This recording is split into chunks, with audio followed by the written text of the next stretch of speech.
À 80 ans, Pierre Richard se déplace avec une lenteur paisible, mais son regard, lui, porte encore cette lueur étrange, un mélange de douceur, d'ironie et d'une mélancolie discrète. Dans son appartement baigné d'une lumière de fin de journée, filtrant à travers des rideaux couleur de sable, il s'assoit, ajuste ses lunettes et laisse échapper une phrase qu'il n'avait jamais prononcée à voix haute. Une phrase simple mais glaciale, comme un souffle venu du fond de la mémoire. Je ne pardonnerai jamais à 5 personnes, et leurs noms me suivent encore. La pièce semble alors se figer. Le temps ralentit, comme si chaque bruit extérieur se dissolvait dans un silence épais. La caméra imaginaire s'approcherait doucement de lui, sans le brusquer, de peur de briser la fragilité de cet instant. Ce n'est plus l'acteur comique que tout le monde connaît que l'on voit ici, mais l'homme, celui qui a traversé des joies immenses et des tempêtes silencieuses. Son visage porte les traces d'une vie riche, mais aussi de combats intérieurs que le public n'a jamais soupçonnés. Derrière les rires qu'il a offerts au monde, il y a eu des blessures qu'il a toujours gardées pour lui, des déceptions muettes, des absences qui ont laissé leur empreinte. Il inspire longuement, comme si chaque souvenir pesait encore sur sa poitrine. Puis, levant les yeux, il laisse glisser une question presque murmure. Vous voulez vraiment les connaître, n'est-ce pas? Ces 5 visages que je n'ai jamais pu effacer. Le silence qui suit ces premiers mots semble entr'ouvrir une brèche dans le temps. Pour comprendre la manière dont les blessures de Pierre se sont formées, il faut revenir bien en arrière, dans les ruelles grises de Valenciennes où il naquit en 1934. La France d'après-guerre portait encore les traces des années sombres, les murs fissurés, les visages fatigués, les maisons aux fenêtres étroites qui semblaient retenir leur souffle. C'est là, dans ce décor discret, que se façonne le premier chapitre de sa fragilité. Chez lui, on parlait bas, comme si chaque mot devait contourner une douleur encore vivante. Sa mère, douce mais souvent absente dans son propre chagrin, se déplaçait avec une légèreté presque irréelle. Son père, lui, imposait une présence lourde et distante, une ombre plus qu'un interlocuteur. Dans cette atmosphère feutrée, Pierre apprit très tôt à lire les silences, plus que les paroles. À 8 ans, il comprit qu'on peut blesser sans crier, qu'une phrase murmurée peut frapper plus fort qu'un geste brutal. Une nuit, il surprit une discussion derrière une porte entrebâillée. Pas un cri, pas un éclat de voix, juste la tension froide de 2 adultes qui ne savaient ni plus s'aimer. Cette scène devint son premier choc. C'est ce soir-là qu'il commença à se refermer comme une fleur qu'on touche trop brusquement. Pourtant, au milieu de cette mélancolie douce, il y avait aussi des éclaircies. L'éclat d'un rayon de soleil sur le carrelage, la voix d'un acteur entendu à la radio, le rire furtif d'un voisin. Il se réfugiait dans ces petites lumières comme dans des abris secrets. Très tôt, il découvrit qu'il pouvait échapper à la lourdeur du monde en inventant d'autres mondes, en jouant, en imitant, en faisant sourire ceux qui l'entouraient. Mais derrière chaque éclat de rire qu'il provoquait, il y avait déjà l'enfant solitaire qui observait, qui ressentait trop, qui comprenait sans que personne ne lui explique. Cet enfant-là, fragile et silencieux, l'accompagnera toute sa vie, jusque dans ses plus grandes réussites, jusque dans ses plus profondes blessures. En quittant l'atmosphère feutrée de son enfance, Pierre Richard entra dans l'âge adulte comme on franchit une porte trop lourde, hésitant, mais poussé par une force intérieure qu'il ne comprenait pas encore. Paris, à la fin des années 50, semblait vibrer d'une énergie nouvelle. Les cafés débordèrent de voix, les trottoirs de pas pressés, et les nuits baignées de lumière jaune semblaient promettre à chacun une place sur la scène de la vie.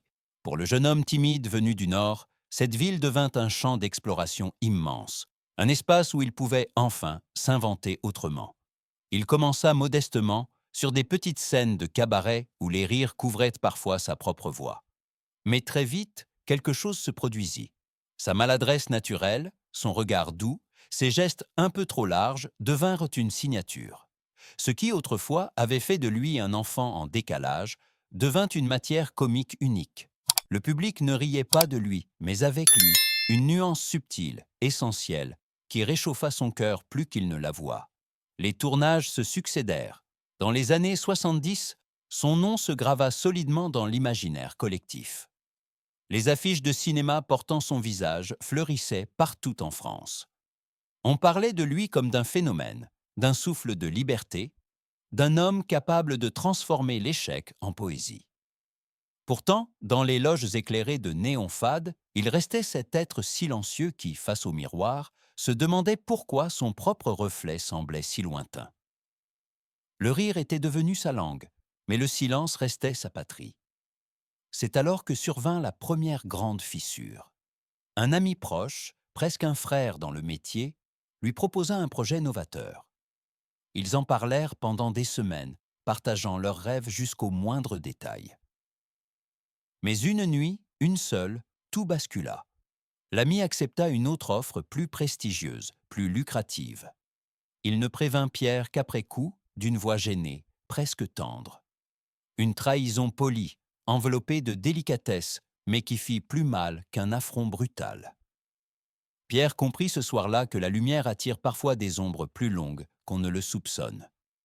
Pourtant, il continua de monter.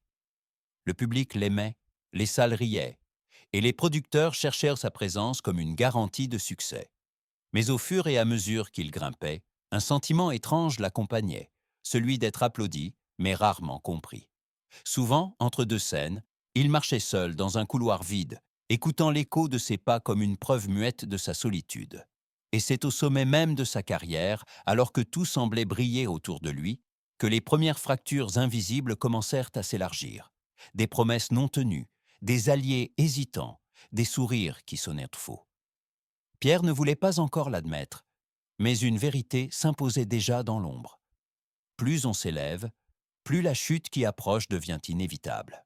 Les années semblèrent l'avoir porté toujours plus haut, mais derrière les sourires publics et les éclats de rire, une fatigue subtile s'installait. Pierre Richard, à ce moment-là de sa vie, comprit que le succès n'avait rien d'un refuge. Au contraire, il révélait les failles. Sous les projecteurs, tout ce qui autrefois se dissimulait dans la pénombre devenait soudain visible. Et pour la première fois, il se sentit vulnérable, presque nu. Un événement marqua un tournant, plus brutal encore que la trahison professionnelle qu'il avait déjà subie. Une personne qu'il aimait profondément, pas un collègue, Nung Mot Ngoi Tan Tiet Ma Ong Luon Tin Kei, l'abandonna au moment exact où il pensait pouvoir compter sur elle. Ce jour-là, Pierre avait besoin d'un geste simple, d'une présence, d'une voix. Mais la réponse qu'il reçut ne fut qu'un silence long et tranchant. Un silence qui ressemblait à celui de son enfance, celui qui blessait sans élever le ton. Ce fut comme une pièce qui s'effondre en retirant une seule pierre. Il se souvient d'une soirée froide, dans un dressing-room désert. Le couloir sentait l'odeur du maquillage chaud et des rideaux poussiéreux. Les techniciens étaient repartis. Il resta assis devant le miroir, encore maquillé, costume impeccable. Nung Ben Trong Ti Vunat. La pièce semblait immense, trop vaste pour un seul homme. Ce soir-là, il cessa de croire que les relations humaines pouvaient être solides. Tout finit par se fissurer, pensa-t-il, même ce qui semblait éternel. À partir de ce moment, quelque chose changea dans son regard. Pas une dureté. Ong chua baogyo kothujo. Mala mut noa buontam tram. Nhu de ong buok vao joy voa trai tim luon de chung. On le vit continuer à faire rire. Nhung fia so nhung nukoi. Aila mot kwang lang nangay kang long. Jola huang lang kwang goi tung trao long tin. Roi chunkien no binkien nat nehen hang nu mot togiai. Et ce fut dans cet état fragile que commencèrent à se dessiner, dans son esprit, les silhouettes de 5 personnes. 5 visages qu'il ne parvenait plus à chasser. 5 histoires qu'il n'a jamais vraiment refermées. 5 blessures qui allaient marquer son existence jusqu'à aujourd'hui. 5 noms. 5 blessures que le temps n'a jamais vraiment refermées. Lorsque Pierre Richard accepte enfin de les évoquer, sa voix se voile d'une fragilité que l'on ne lui connaissait pas. À 80 ans, il sait que certaines douleurs ne disparaissent pas. Elles se transforment, deviennent plus silencieuses, mais elles demeurent. Et ce soir-là, dans la lumière jaune et tremblante de son salon, il décide de les dire, un par un, comme on déplie doucement des souvenirs trop longtemps pliés. La première personne, la blessure douce, presque bienveillante. Elle fut sa tendresse de jeunesse, un amour si léger qu'on aurait pu croire que le vent l'avait inventé. Elle riait souvent. Elle promettait beaucoup. Elle vivait avec une innocence qu'il admirait. Pour lui, elle représentait la première fois qu'il se sentait réellement vu. Puis un soir, sans cri, sans larmes, elle s'éclipsa. Une lettre courte, déposée sous sa porte. « Ce n'est pas ta faute. Je ne peux simplement pas rester. » Pas un mot de plus. Pas de rendez-vous d'adieu. Ce silence-là fut sa première fissure. Il ne lui en voulut pas, parce qu'elle était partie, mais parce qu'elle n'avait rien expliqué. Ce manque de mots devint une marque discrète mais tenace, comme une ombre posée sur son cœur. La blessure n'était pas violente, elle était douce, subtile, mais elle allait préparer le terrain à toutes les autres. La deuxième personne, la trahison inattendue. Le deuxième nom, il le prononce sans détour. Celui-là, il l'avait aimé comme un frère, un partenaire de scène, un compagnon de doute, un confident de coulisses. Ils avaient à partager des rêves, des idées, des heures de travail. Une création commune devait, pensait-il, sceller leur amitié. Mais à l'instant décisif, l'ami choisit un autre chemin, plus lucratif, plus prestigieux. Aucune discussion, aucune hésitation.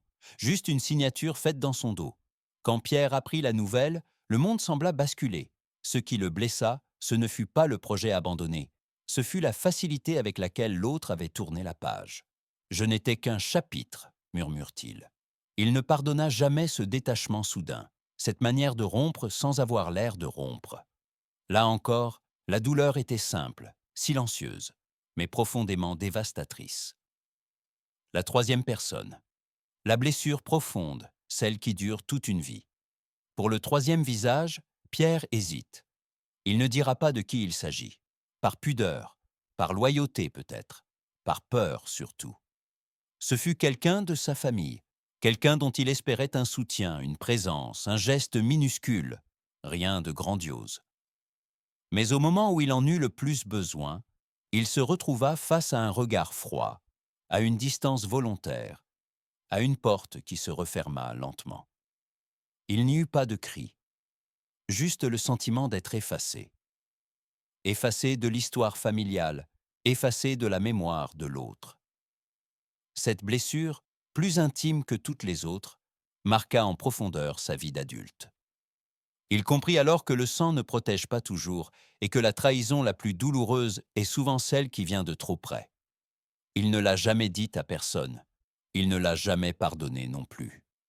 La quatrième personne, la blessure publique, celle infligée devant le monde entier. La quatrième blessure fut éclatante, brutale, publique. Un critique acerbe, connu pour ses jugements cruels, fit de lui une cible récurrente. Article après article, émission après émission, il s'acharnait à démolir tout ce que Pierre faisait. Il se moquait de sa silhouette, de sa démarche, de son style comique, allant jusqu'à déclarer qu'il ne méritait plus la lumière. Et un soir, en direct à la télévision, il lâcha cette phrase. « Richard n'est qu'un clown dépassé. » Le public rit. Pierre, lui, sentit un coup porté en plein cœur. Non pas à l'artiste, mais à l'homme. Ce n'est pas la critique qu'il ne pardonne pas. Il a toujours accepté la confrontation. C'est l'intention. L'intention de blesser, de rabaisser, de ridiculiser. Cette humiliation fut un tournant. Il comprit que certaines violences ne se donnent pas en privé, mais à la vue de tous. La cinquième personne, celle qu'il ne pourra jamais fuir, puis vient le dernier nom, le plus lourd, le plus silencieux, le plus difficile à prononcer. Pierre baisse les yeux. « Le cinquième ? C'est moi, » dit-il simplement.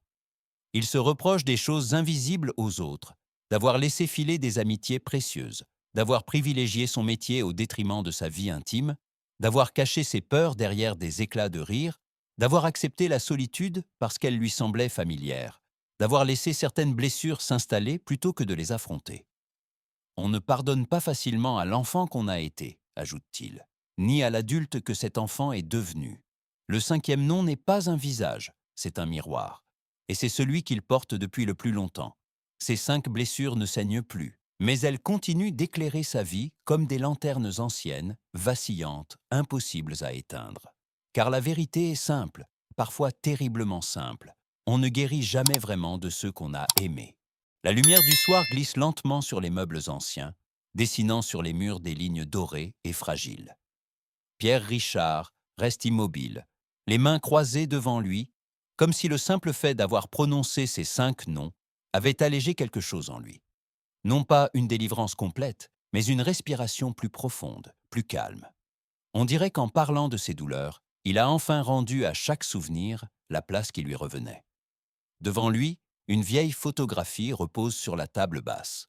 On y voit un jeune homme souriant, insouciant, les yeux pétillants d'une lumière que le temps n'a jamais tout à fait éteinte. Pierre observe ce visage longtemps, puis il murmure, presque pour lui-même. « J'ai fait ce que j'ai pu, avec ce que j'étais. » Dans la pièce, le silence n'est plus un ennemi. Il ressemble plutôt à un vieil ami, patient, qui attend qu'on trouve les mots justes. La fatigue dans ses épaules paraît douce, comme si un poids ancien s'était légèrement déplacé, offrant un espace à quelque chose de plus tendre. Il se lève lentement, ouvre la fenêtre. L'air du soir entre, froid mais apaisant. Les bruits de la ville parviennent à peine, étouffés, comme s'ils respectaient ce moment suspendu. Pierre ferme les yeux, écoute sa propre respiration, et un sourire très discret traverse son visage. Un sourire qui ressemble à une réconciliation silencieuse avec lui-même. Puis, d'une voix basse qui tremble à peine, il laisse tomber 2 questions, comme 2 pierres dans l'eau noire de la nuit. Peut-on vraiment vivre sans pardonner? Ou faut-il parfois garder la douleur pour se souvenir qu'on a aimé?